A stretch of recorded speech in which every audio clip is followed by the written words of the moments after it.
삼위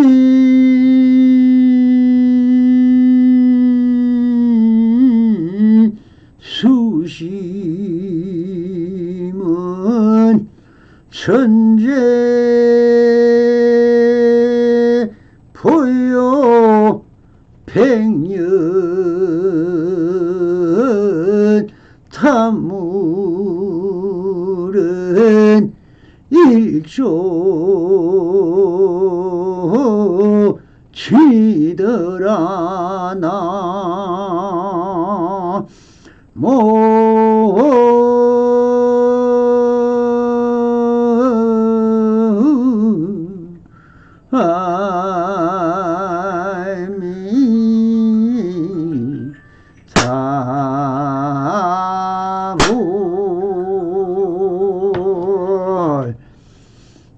반갑습니다. 시방먹기 편만하신 우리 불보살님들과 오늘도 이렇게 불불상응하옵니다.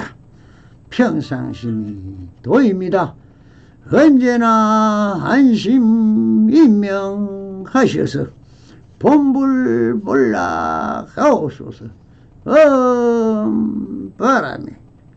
자, 오늘도 조사선 운문록 실중하여 제13편 한 스님이 조수스님에게 물었다는 주제로 함께 한 줄 한 줄 선어를 읽어가면서 같이 한번 그 진리를 투득해 주시기 바랍니다. 한 스님이 조수스님에게 물었다. 여기서 조주선사에 대하여 좀 알아보겠습니다. 조주 종심스님은 출생은 779년, 산동성 임치연 입적은 897년, 조주성 관음일 송명항치. 조주 종심은 중국 당나라 산동성 임치연에서 태어나 선성이고 마조 도일에 이어 신은 남전 보원스님의 제자이다. 평생 검소한 생활을 하고 시주를 해라는 권하지 않아서 오래전부터 고불이라 칭송을 받았다. 120세 입적을 하여 상당히 오래 살았다. 특히 하두를 많이 남겨서 벼감록에 전하는 10개, 100개의 하도 중에 12개가 조주종심의 것이다. 생애를 보면은 어려서 고향의 영웅사에서 출가했다. 성산 소림사 유리계단에서 구족계를 받았다. 80세 전까지는 행가, 떠돌이 생활을 하며 수행을 하였다. 이때 7살 3이라도 배울 것이 있으면 배울 것이고 70살 노인이라도 가르칠 것이 있으면 가르친다는 마음가짐으로 행각을 하였다. 80세가 되어 조주성 동주 간음원의 주지가 돼 머물러서 호가 조주가 되었다. 897년 120세로 입정하였고 제자들에게 사리를 주지 말라고 하였다. 120세까지 장수했기에 풍요롭고 평온한 일생을 보냈을 것으로 같지만 오히려 반대였다.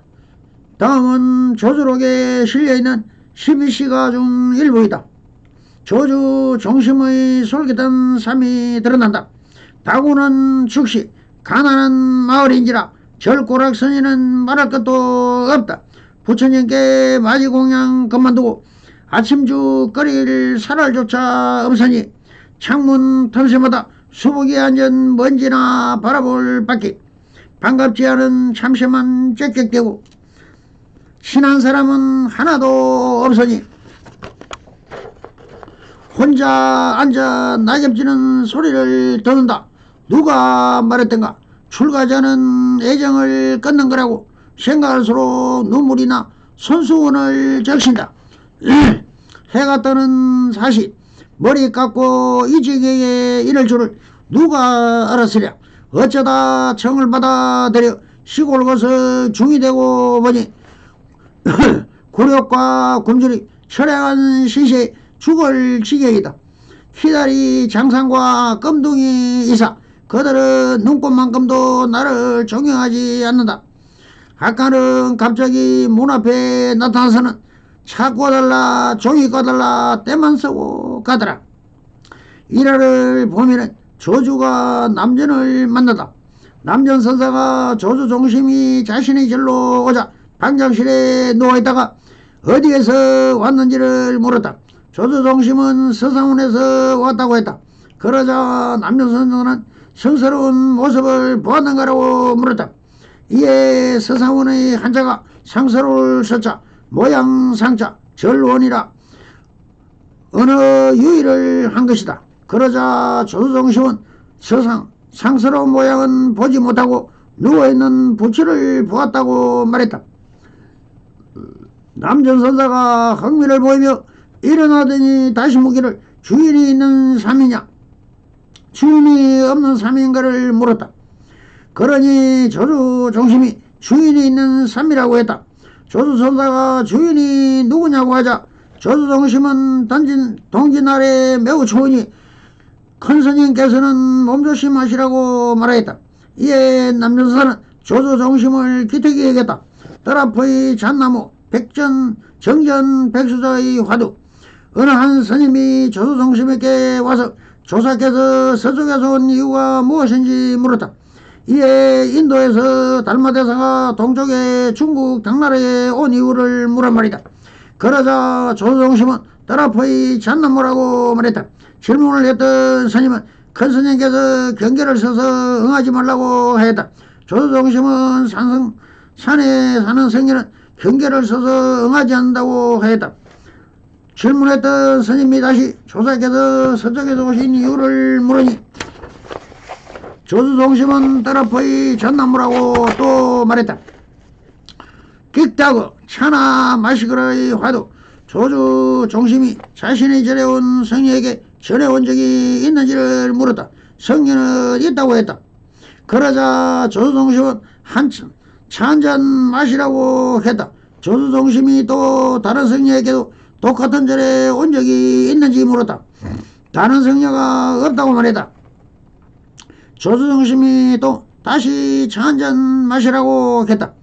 이걸 본 원주가 조주종심에게 왜 절에 온 것이 있든지 없든지 차를 한 잔 마시라고 하는지를 묻자 조주종심은 원주에게도 자네도 차 한 잔 마시거라 라고 했다.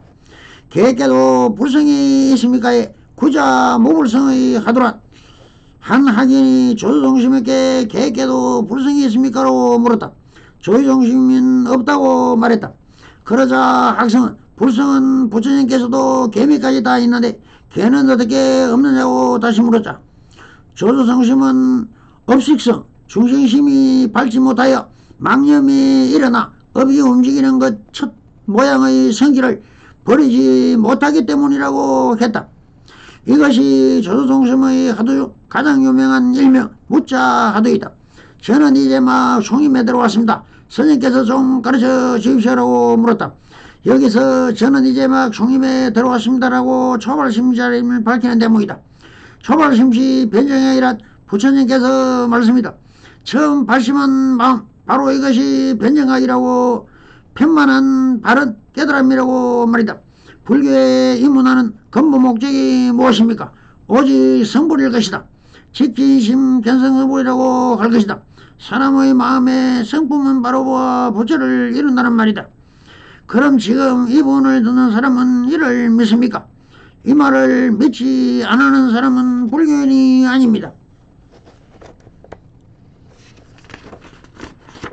삼화외다라고 합니다. 즉 기독교, 천주교, 회교, 유교, 도교, 사만이적 모든 종교가 사실 삼학이 된 것이다. 왜 그럴까요? 종교학자, 철학자, 논술가들은 불교만이 진리를 표방하는 종교이고 다른 종교는 사상과 철학과 절대적인 신을 믿는 유신사상이고 귀신을 믿는 신앙인 것이지요. 하나님도 만들어세운 가설이요. 기독교는 예수라는 깃발을 믿는 종교입니다. 그러나 불교는 유독 석가모니 자신을 믿지 말고 오직 내가 밝혀진 진리를 믿으라고 하였습니다. 이 초발심은 조주선에서는 돈수라고 합니다. 육조 현황서사가 자신 지식과 상식에 물들기 위한 무식한 나무꾼이었던 총각이 건강경 한 줄, 억무소주 이생기심이라는 한마디에 깨달아 버렸다. 이것이 돈수라고 표현했지만 사실 그렇게 깨달아 아는 자는 한 소식 한 것이지 모든 우주의 진리와 천상천하 산하대지 비검조수 초목총림의 자연적 법칙을 터득해야만이 성불인데 깨달음의 성불이라는 논리는 믿지 않습니다. 돈수들은 조계종의 초조는 임시선서의 맥을 이은 것이고 정시조로 조사선을 장시한 마족 도일선사의 제자 남전스님에게 조사선을 깨달은 보조제녀로서다가 남전스님에게 시봉하면서 30여 년을 남전선사의 무파비를 배우고 익혀 고래말 한국의 구산 선문을 통하여 지금의 송광사 애드리민 수선사에서 정예결사를 일으켜 정조가 되어 지금까지 내려오고 있는 중조를 조계종의 선맥인 것입니다. 이렇게 한 스님이 조선에게 물었다. 저는 이제 막 총림에 들어왔습니다. 스님께서 좀 가르쳐 주십시오라고 하시오. 초벌심인데 무엇이라도 아무것도 모릅니다. 좀 가르쳐 주십시오라고 배움을 청하였다. 그럼 배울 것이 있는가 없는가라고 물었습니다. 그런데 이에 대하여 바른 답을 제시 않고 이렇게 대답할 말씀을 하십니다. 죽은 먹었느냐라고 다른 질문을 하십니다. 왜 이런 과거심을 물었을까요? 이것은 대기설법이라고 보아야 합니다. 대기설법은 차제설법이라 하듯이 서종께서도 오시교를 하는 성도 이후에 제일 먼저 설한 것이 안경인 것이듯이 21관 설법을 하여서나 오비고는 아무도 알아듣지를 못했습니다. 그래서 바로 자기가 깨달은 적정열반의 세계를 어떻게 이해를 하겠습니까? 그래서 바로 설법을 하지 않고 열반에 들고자 하셨다. 그때 도리천의 법왕이 하늘에서 꽃배를 열게 하시면서 부처님이시여 열반에 바로 드시면 저희 같은 범천왕도 아직 깨달음을 얻지 못하였는데 저희들을 위하여 설법을 해 주실 것을 간곡히 원합니다. 지신이 땅을 뚫고 올라와 법을 청하며 육진으로 진동을 하였으며 다시 설법하되 어쩔 수 없이 아한경, 방등경, 반야경, 법화시, 열반시로 나누어 차제법문을 하셨던 대선지자인 조수스님은 초발심신 확인을 위하여 인연법을 묻고 계신 것입니다. 사람이 하는 네 가지 중에서 제일 구는 바로 먹고 사고 하고 자고 라는 4개구 중에서 제일 구인 죽을 먹었느냐라고 물었습니다. 그러니 이 말은 이심전심으로 통했다. 그러니 이 스님은 이렇게 대답하십니다. 먹었습니다라고 하여 생밀법으로 대답을 합니다. 그러자 그 함이 없다는 본래 자리로 돌려놓으라고 조수사는 이렇게 말씀을 하십니다. 바루를 씻도록 하라. 이건 역시 삼세인가법으로 한마디 하십니다. 죽을 먹었으면 그 다음은 차제인 무엇입니까? 바루를 씻어 제자리로 돌려보내는 것을 말하는 것이니 그대는 지금 여기에는 이미 지나간 과거십니다.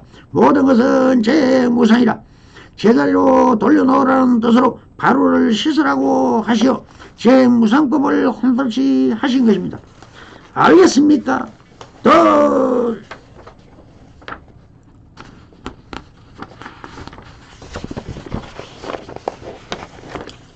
스님께서 이 이야기를 들려주고 말씀하셨다.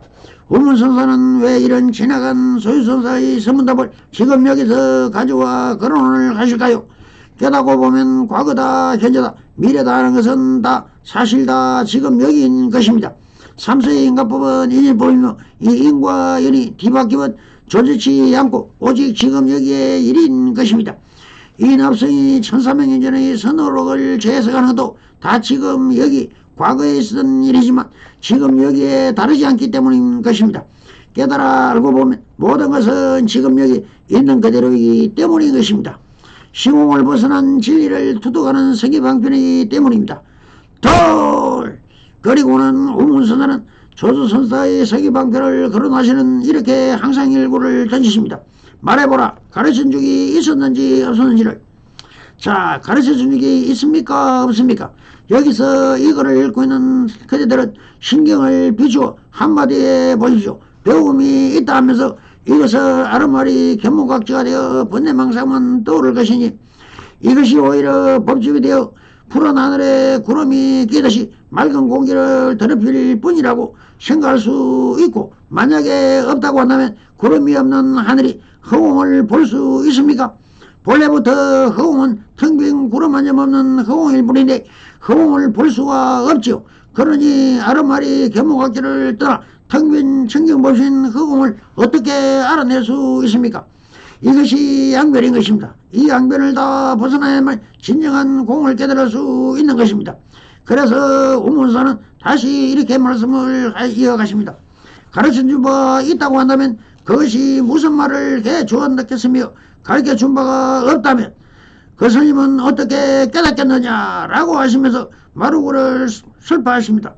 즉 가르쳐준 바가 있다고 한다면 그에게 무슨 말을 해 주었으며 라고 하시는 것은 가르쳐준 바가 있다라고 한다면 생멸법인데 이것은 허망한 것이라고 했듯이 본래공에서 본다면 가르칠 것이 없는 것이지만 그런데 가르친다는 것은 생멸법인 것이니 그럼 생멸법이 없다는 것이냐고 묻고 계신 것입니다. 이것이 일심에서는 무위법도 있고 생멸법도 있어 석가께서는 제법 실상을 설하시어 모든 것은 다 있는 그대로 실상론을 제시하였습니다. 세간법과出세간법이 다르지 않다는 것입니다. 그리고 다시 이렇게 없다는 무위법으로 이렇게 결론을 내십니다. 가르쳐준 바 없었다고 한다면 그 스님은 어떻게 깨닫겠느냐 라고 역순으로 묻고 있습니다. 무위법과 생멸법 다른가 별도인가 존재하는가인 것입니다. 이것은 손등과 손바닥같이 하나의 손인 것이 듯이 하나이면서 둘이고 둘이면서 하나의 일진법계인 것입니다. 그러니 깨달음이라는 말은 미혹의 상대법인 것이죠. 가르친다는 수행은 사실 필요로 없겠지만 사람들은 내가 본래부터 부처이며 깨달아 있다는 것을 모를 뿐이지 다 깨달아 있고 본래부터 부처이지만 그 형상이나 작용이나 세성이 드러나지 않으니 알지 못했다고 해야겠죠. 왜 모르느냐? 진리가 본래부터 몸이나 마음이나 우주나 다 강간할 수 없는 것이 진리이기 때문입니다. 그러면 어떻게 깨달음을 성결하느냐? 깨달음이 아닌 무명에서 무명을 해강반주하여 뒤집어 전도몽상의 빛이라는 광명을 이용하여 다시 뒤집으면 지금 여기 있는 그대로는 진리를 밝힐 수 있다는 것입니다. 그래서 부정심으로 삼남한상을 사바세계라 하고 있는 것이 착각이라는 것입니다. 이것을 다시 빛의 화인을 이용하여 바로 뒤집어 놓으면 깨달음이라는 본래불이 깨닫는 것입니다. 성불이년 맺어소서 바람이